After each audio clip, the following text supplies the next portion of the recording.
noite, seus lindos! Sejam bem-vindos mais uma vez a esse encontro maravilhoso que a gente tem através desse canal, que é um encontro de se conectar com Deus, de estar mais perto dele, de estar buscando ele através da sua palavra, a Bíblia.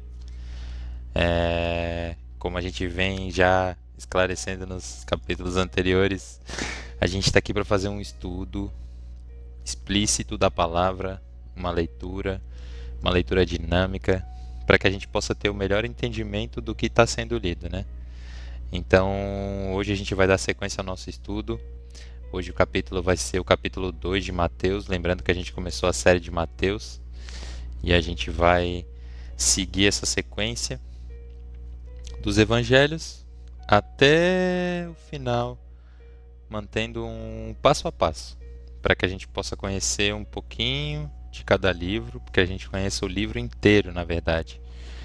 Mas como a gente não consegue ler tudo de uma vez só, a gente vai fazer esse pouquinho, né? Cada dia a gente vai fazer um encontro e nesse encontro a gente vai fazer a leitura de um capítulo e a gente vai cada vez mais tendo mais proximidade com Deus, mais intimidade com Deus, trazendo mais a palavra dele para a nossa vida e para o nosso raciocínio, né? Lembrando que esse é o nosso culto racional, para que a gente possa edificar o reino de Deus através da sua palavra na nossa vida. Que é para que a gente pega essa mensagem aqui, ó, que a gente traga para a gente, para nossa vida e a gente possa aplicar ela no nosso dia a dia. Beleza? Então, para que a gente possa começar isso de uma forma inteligente, de uma forma direcionada, a gente vai fazer do jeito certo, né? Pedindo orientação para quem pode. Então, vamos eliminar as distrações, né? Vamos colocar tudo no silencioso, vamos tirar um tempo agora para que a gente possa focar nisso. E a gente vai pedir a ajuda do Espírito Santo, que ele que é o único capaz de ajudar a gente nessa jornada, né? Eu posso fazer uma leitura, posso ler qualquer texto, mas é o Espírito Santo, através da palavra, que vai conversar com você. Então, é como a gente já falou, né? No estudo a gente faz um capítulo e a gente cita um versículo que foi mais importante para a gente. Eu peço que você acompanhe essa leitura, né, na sua Bíblia ou da forma que você puder, para que você também possa destacar e colocar aí nos comentários aí embaixo qual que é o versículo que mais chamou a atenção naquele capítulo, tá bom? Então, vamos agora pedir essa presença maravilhosa do Espírito. Pai, muito obrigado por esse momento maravilhoso de adoração, Pai. Nós sabemos que é na tua meditação, na meditação da palavra, que nós vamos encontrar a fonte da vida. Nós entendemos no capítulo anterior, no livro de Mateus, capítulo 1, que Jesus veio para nos salvar e ele é o caminho da salvação. Então, ajude-nos a reconhecer isso como filhos, semelhantes ao primogênito que enviaste. Ajude-nos a procurar mais da tua palavra. Ajude-nos com o teu espírito de entendimento, para que ele possa ser derramado sobre nós, para que a gente possa ler e aplicar aquilo que a gente leu, para que a gente tenha a humildade intelectual, Pai, de reconhecer que os nossos caminhos e as nossas intenções nem sempre são as melhores, mas o Senhor já sabe tudo o que é bom e preparou um caminho maravilhoso. Permita que a gente alinhe o nosso coração ao teu desejo e que a gente te procure nas Escrituras, para que a gente possa te ver face a face um dia. Então, ajude-nos agora a reconhecer as tuas qualidades, os teus valores e, principalmente, a trazer isso para a nossa realidade. Em nome de Jesus. Amém. Vamos lá? Então, hoje a gente vai ler o capítulo 2, que começa assim. E tendo nascido Jesus em Belém da Judéia, no templo do rei Herodes, eis que uns magos vieram do Oriente a Jerusalém, dizendo: Onde está aquele que é nascido rei dos judeus? Porque vimos uma estrela no Oriente e viemos adorá-lo. Olha que legal isso aqui, irmãos. No capítulo 2, os magos procuravam Jesus e eles sabiam da profecia, porque está escrito: de onde está o nascido, aquele que é o rei dos judeus? Nascido rei dos judeus. Aqui já sabiam disso e estavam em busca dele, mas teve um sinal nos céus, como diz ali, ó, porque vimos a sua estrela no Oriente e viemos adorá-lo. Uma estrela desceu no dia que Jesus nasceu. E o 3 diz assim: E o rei Herodes, ouvindo isso, perturbou-se e toda Jerusalém com ele. E congregados todos os príncipes dos sacerdotes e os escribas do povo, perguntou-lhes onde havia de nascer o Cristo. E eles lhe disseram: Em Belém de Judeia, porque assim está escrito pelo profeta. Olha que interessante isso aqui. Lembra no capítulo 1 que me chamou a atenção uma profecia que se cumpriu? Aqui a gente tem mais uma profecia, né? Mais alguma coisa que foi escrita há tempos atrás e que se cumpriu no nascimento dele. Que no 6 diz assim, ó: E tu, Belém, terra de Judá, de modo nenhum és a menor entre as capitais de Judá, porque de ti sairá o guia, onde há de apacentar o meu povo de Israel. Olha que legal. Naquela época, a cidade de Nazaré era uma cidade desmerecida, era uma cidade desfavorecida. Inclusive, quando Jesus veio à Terra, um dos discípulos questionou: pode vir alguma coisa boa de Nazaré? E é muito legal, esse texto me chamou a atenção porque é exatamente isso que às vezes acaba acontecendo, né? Muitas vezes a gente se julga de não ser suficiente por vir de um lugar que não é muito apropriado ou que não é o melhor lugar possível, mas Deus ele escolhe os improváveis. É assim que ele faz, para que ele possa capacitar do jeito dele, para que ele possa transformar as nossas vidas.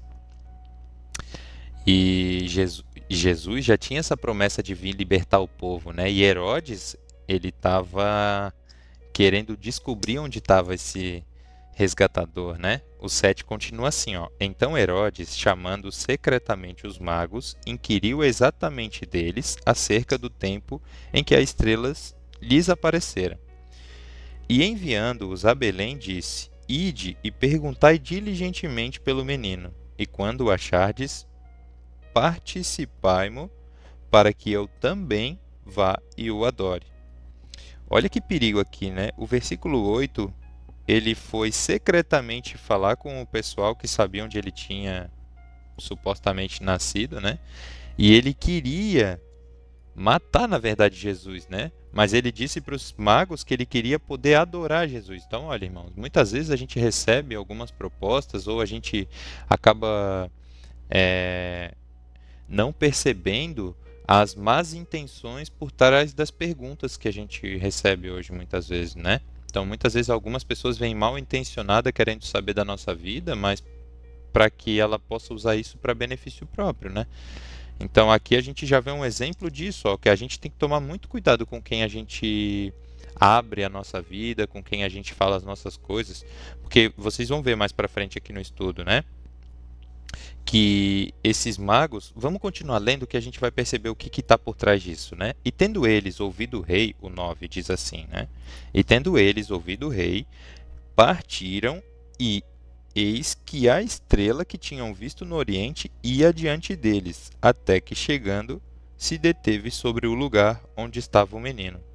Olha que legal, eles foram realmente atrás da estrela. Então, o sinal no céu direcionou o acontecimento na terra, né? O 11 diz assim, o 10, perdão. E vendo eles a estrela, regozijaram-se muito com grande alegria. E entrando na casa, acharam o menino com Maria, sua mãe, e prostrando-se, adoraram. E abrindo os seus tesouros, ofertaram-lhe dádivas, ouro, incenso e mirra. Olha que legal. Eles, quando viram o menino, eles se maravilharam. Eles ficaram com grande alegria. E essa é a alegria que a gente sente quando a gente encontra Jesus, quando a gente conversa com Ele, quando a gente tem intimidade com Ele, quando Ele está pertinho da gente, a gente sente grande alegria.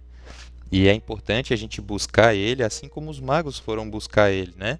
Eles foram atrás da estrela. E muitas vezes a gente hoje não tem uma estrela direcionando para onde está Jesus, porque Ele já está em nós. Ele já derramou o seu Espírito para que a gente pudesse reconhecer Ele aqui dentro. E é por isso que a gente tem que se alimentar da palavra. para que o espírito que nos habita fique cada vez mais forte e possa tomar controle da nossa vida. Porque quando a gente entrega na mão de Deus o controle da nossa vida, Ele guia para onde Ele quer guiar e a gente curte o passeio, que é uma diversão, na verdade. E continuando no 12, diz assim: E sendo por divina revelação avisados em sonhos para que não voltassem junto de Herodes, partiram para a terra por outro caminho. Olha que legal, né, irmãos? Isso aqui é uma coisa que eu tinha falado um pouquinho antes, mas apareceu aqui no 12, ó. Que é exatamente isso. Por divina revelação avisados em sonhos para que não voltassem para junto de Herodes. Por que que eles foram avisados em sonho por Deus de uma forma divina? Porque Herodes tinha falado para eles que a intenção dele era boa, mas Deus percebeu no coração que não era. E podem ficar tranquilos, irmãos, porque quando Deus revelar para vocês, vocês vão sentir paz. Quando for do caminho de Deus, vocês vão sentir a paz. E quando não for, vocês também saberão, porque Deus haverá de falar com vocês sobre as coisas que virão.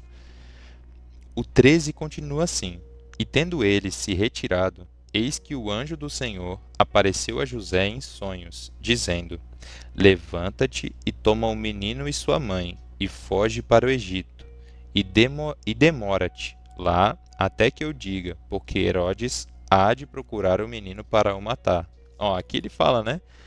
Ele E olha que legal que Deus, ele avisa até José, ó. Ele apareceu um anjo do Senhor em sonhos, dizendo: Pega o menino e a mãe e vai para fora do Egito, olha lá, ó, e foge para o Egito, longe das terras que ele habitava, porque Deus sabia que o Herodes queria matar o menino. No 14, e levantando-se ele, tomou o menino e sua mãe de noite e fora para o Egito. Olha que legal. Aqui José demonstrou um passo de fé, né? Deus falou com ele, mas ele agiu logo no mesmo dia, né? E teve lá até a morte de Herodes, para que se cumprisse o que foi dito da parte do Senhor, pelo profeta que diz: Do Egito chamei o meu filho. Olha que legal, o direcionamento foi para que fosse cumprida uma profecia, né? E já estava escrito que aconteceria dessa forma. E o 16, então Herodes, vendo que tinha sido iludido pelos magos, irritou-se muito, e mandou matar todos os meninos que havia em Belém e em todos os seus contornos, de 2 anos para baixo, segundo o tempo que diligentemente inquiria dos magos. Olha, irmãos, isso aqui é muita maldade, né? Ele queria impedir que Jesus cumprisse seu propósito. E ele mandou matar todos os meninos que tinham nascido com menos de 2 anos. Imagina como que todas as pessoas ficaram, né? Vendo um genocida desse, mandando matar as crianças. É muito cruel ver isso acontecendo, né? Mas aconteceu lá nos tempos de Jesus também, porque eles sabiam o propósito que ele ia vir cumprir, né? E eles queriam acabar com esse propósito. Então, muitas vezes, hoje a maldade no mundo, ela tem esse propósito também de impedir com que os santos façam a vontade de Deus. Mas aqui a gente vê que sempre tem uma mão protetora do Senhor por cima daqueles que são escolhidos, né? Embora todo mundo passe por calamidade, a mão do Senhor ela está estendida sobre aqueles que estão cumprindo o seu propósito. E é por isso que ele fala diretamente com eles, para que eles possam receber essa orientação e aplicar isso na vida, né? E o 17 continua assim, né? Então se cumpriu o que foi dito pelo profeta Jeremias, que diz: Em Ramá se ouviu uma voz, lamentação, choro e grande pranto. Raquel chorando seus filhos e não querendo ser consolada, porque já não existem. É aquele sofrimento que eu falei, né, irmãos? Imagina a mãe que perdeu um filho porque alguém mandou matar o filho, né? Isso é uma crueldade sem tamanho, né? E ali a gente viveu o cumprimento de uma profecia de lamentações, né? Por exemplo, ela lamentou a perda dos filhos. E isso é muito cruel, irmãos. Mas continuando ali, o 19 diz: Morto, porém, Herodes, eis que o anjo do Senhor apareceu num sonho a José do Egito, dizendo: Levanta-te e toma o menino e sua mãe e vai para a terra de Israel, porque já estão mortos os que procuravam a morte do menino. Olha o sinal de Deus aqui avisando, né? Ele avisou, agora vai lá, tá tranquilo, pode ir. Deus, ele dá o sinal para a gente. Então ele se levantou, tomou o menino e sua mãe e foi para a terra de Israel. E agindo e ouvindo, que Arquelau reinava na Judéia em lugar de Herodes, seu pai, receou ir para lá, mas avisado em sonhos por divina revelação, foi para as partes da Galiléia. E chegou e habitou numa cidade chamada Nazaré, para que se cumprisse o que fora dito pelos profetas: ele será chamado Nazareno. Olha que incrível isso, né? Aqui a gente vê, né? Ó, isso é uma coisa muito legal, irmãos, porque José ele recebeu uma instrução e nessa instrução ele sabia que quem reinava lá era alguém próximo de Herodes, né? Era alguém que tinha o mesmo preceito, acreditava nas mesmas coisas. E quando ele habitou, né, quando ele foi para essa cidade, ele foi porque ele queria ficar perto de Jerusalém, de Israel, mas ele tinha medo, né? Mas ainda assim ele foi para o destino para estar perto da vontade do Senhor, né? Então, às vezes, a gente vai passar por dificuldades, a gente vai passar por provações, a gente vai passar por perseguições, e isso vai acontecer, né? Aconteceu com Jesus, que é o primogênito dentre muitos que viriam, né? Então, se a gente acredita nele como Senhor e Salvador, a gente tem que ter clareza de que o nosso Senhor e Salvador, ele passou tribulações, passou perseguições, ele passou por várias situações difíceis desde o seu nascimento. Então, como que a gente quer ter uma vida fácil? Como que a gente quer ter uma vida feliz? Ou achar que, como muita gente vende hoje, né, o evangelho da prosperidade, que vai dar tudo certo e, nossa, tudo é flores. Não, irmãos. Está aqui o evangelho para provar. E no capítulo 2 a gente já viu isso, né? A gente vê que quando a gente é chamado por Deus para fazer uma obra, para fazer uma coisa que segue segundo o seu propósito, a gente vai sofrer perseguição do mundo. É natural que isso aconteça. Então, é, é muito bacana que a gente tenha essa clareza, né? Porque isso foi uma coisa que eu vi até hoje nos stories, algumas coisas que eu ando vendo na internet em si, que é o que muita gente anda falando, né? Que é fácil andar com Jesus, que vai, segue ele, que ele vai perdoar os seus pecados, vai fazer você ficar rico, né? E isso, na verdade, não é necessariamente o que a palavra diz, né? Existe um conjunto de fatores, existe um conjunto, uma sequência de processos que precisam ser respeitados e precisam ser passados para que a gente vença cada desafio na nossa vida. Mas a gente tem que ter clareza, irmãos. E esse capítulo 2 deixa claro que a gente vai sofrer dificuldade, que a gente vai sofrer provação e que a gente tem que ter como o José teve, né? E eu já aproveito para citar aqui, ó, o versículo 20 como destaque, né? Ou melhor, o 21, porque o 20 dá o contexto, que é o contexto de Deus mandando ele se levantar. Mas eu quero destacar o 21, porque o 21 é ele. Então se levantou e tomou o menino e sua mãe e foi para a terra de Israel. Esse versículo ele me chama muita atenção porque é exatamente o ponto que faz a distinção entre quem serve a Deus e quem não serve a Deus. Deus ele vai te pedir coisas, você vai ter que fazer coisas para ele, porque naturalmente quando você é convidado para andar com Deus, ele vai te atribuir responsabilidades que são as responsabilidades dele, de cuidar das pessoas, de amar as pessoas, de ser generoso com as pessoas, de perdoar as pessoas, de amar as pessoas. Porque quando a gente ama a Deus e a gente decide fazer todas essas coisas pelas pessoas, a gente está fazendo isso para Deus primeiramente. Então, é isso que a gente tem que ter em mente. Toda vez que a gente vai para a palavra e que a gente vai buscar uma inspiração, é para que a gente possa ser edificado no caminho de Deus.